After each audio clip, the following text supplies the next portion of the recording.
Found something that might be bullet holes. I don't know. But there's some scars up there. But look right here.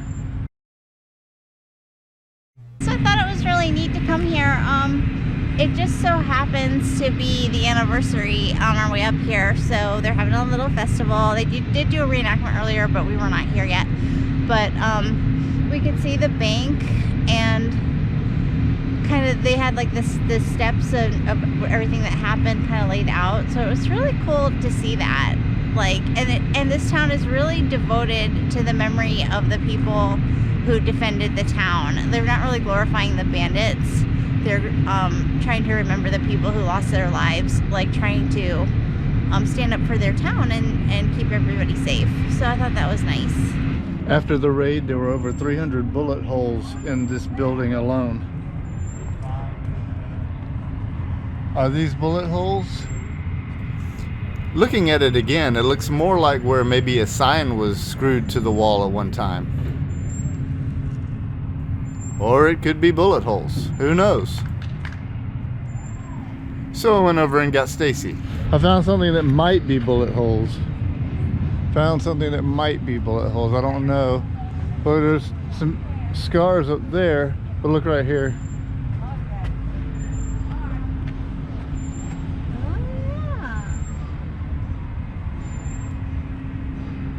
Yeah, see, there's here,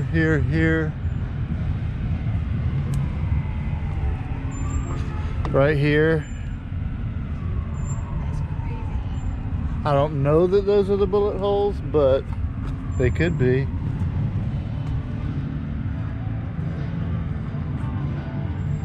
Absolutely beautiful building, though. Over there they have the power company, and if you can see way off in the distance, which you probably cannot, there's a fire going way over there from a refinery.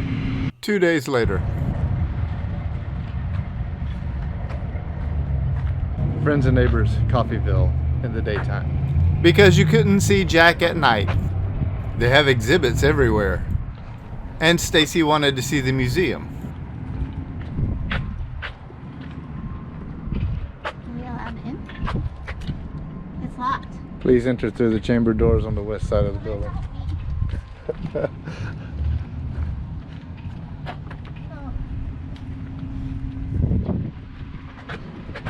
Enter through the chamber doors on the west side of the building.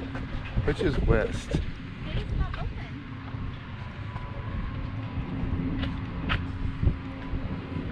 Chamber. No public restrooms.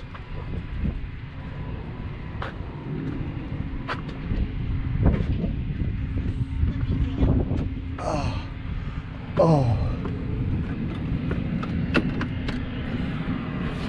So it's not open. Huh. It's not open. It's open according to the internet. Do you want to call them? It's not open.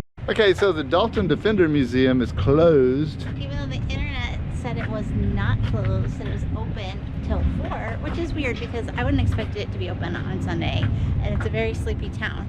Even though there's no one out here, we nearly just got run over by an angry redneck in a truck. So, I don't know. I'm not feeling too warm about this town right now.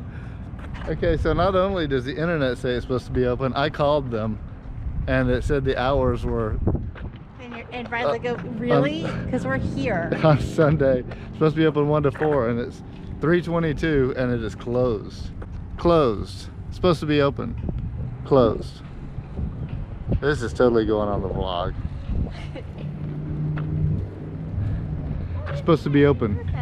Closed. Oh yeah. It was really dark when we came last time, so this is actually pretty good. Oh yeah, so yeah. Historic Death Alley. Visit the old jail. So yeah, we came here before it was dark. This is the alley during the day. So recap, the Dalton Gang decided to rob 2 banks at the same time. In daylight. In daylight. In the middle of the day. Like it is now. You Yeah. see all that light out there? That's how they decided to do it. And it all went awry. And I shot these before.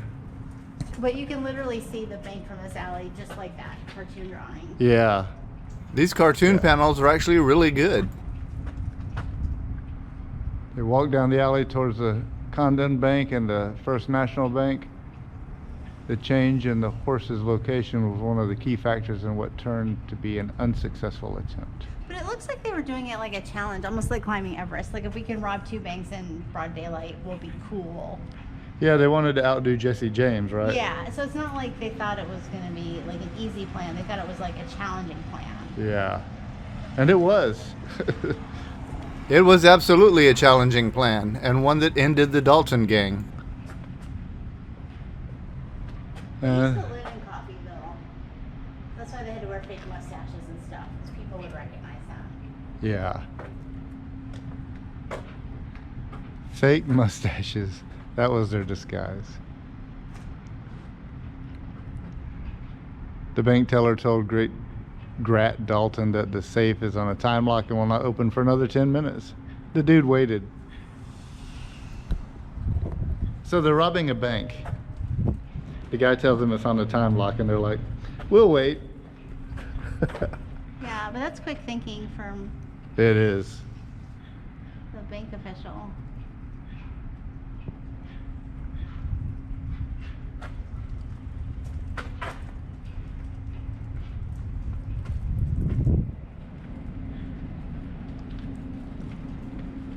Yep, it all went right. But it's like we talked about before. I don't know how much we talked about it, but they did a really good job in this town of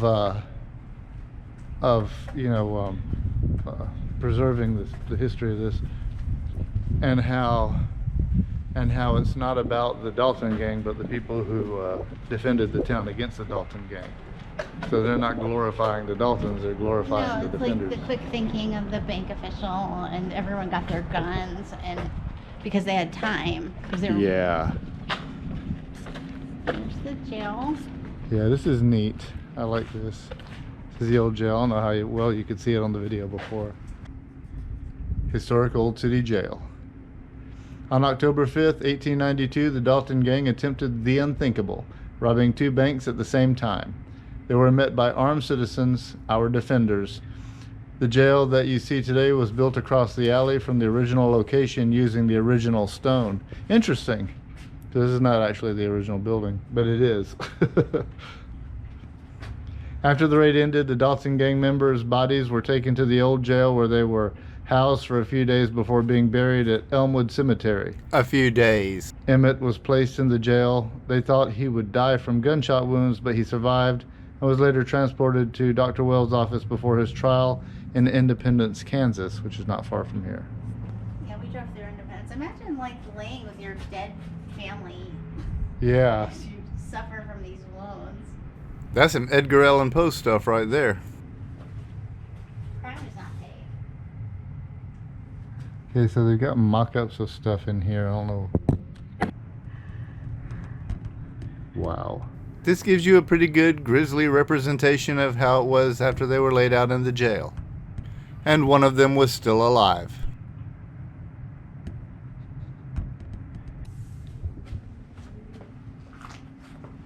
So I guess the jail used to be over there.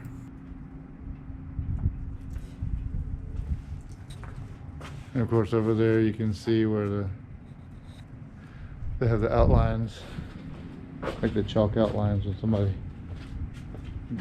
This is basically a recap in the daylight. Hey look, there used to be a window right there. Oh yeah, fair enough. This building up here, it's got a really neat architectural feature. Maybe we're at the wrong museum. Guess what? That one's locked too. Huh. I don't feel so bad. Why is it? Maybe they're closed because they had that big old shindig the other night. Yeah, but no. I don't understand.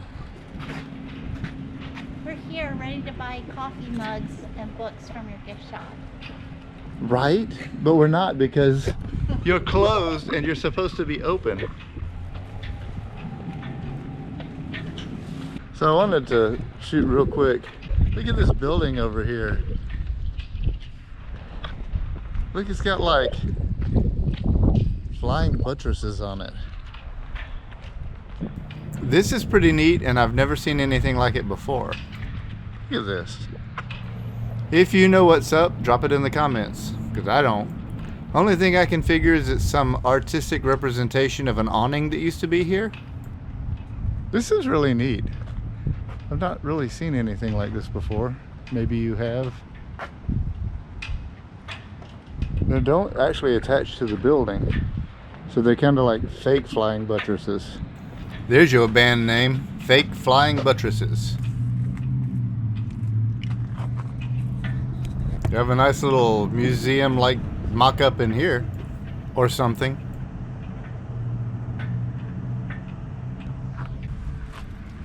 It's kind of neat old buildings here.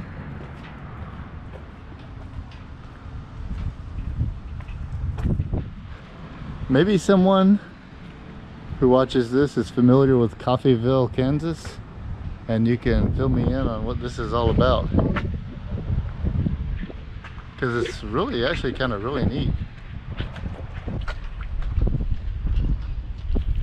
We see cars parked along the sidewalk, but we don't see any people. Kind of like a Twilight Zone episode. They're still set up for their little festival.